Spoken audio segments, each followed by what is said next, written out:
Həyatın çox çətin anları var, yolunun eniş yoxuşları var.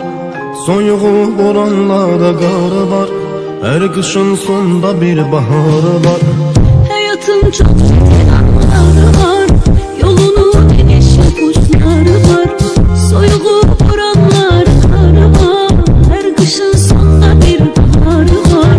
Sevgidir nurlu ümit yolumuz, dikanlı olsa da solumuz. Hayat boynundaki yolumuz, kavuşar iki aşık sonumuz. Birazca sabredene canım benim, karşıda senle güzel günlerim.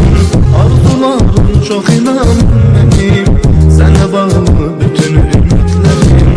Birazca sabredene canım benim, karşıda senle güzel günlerim. Arzularım çok inan benim, sana bağlı bütün ümitlerim.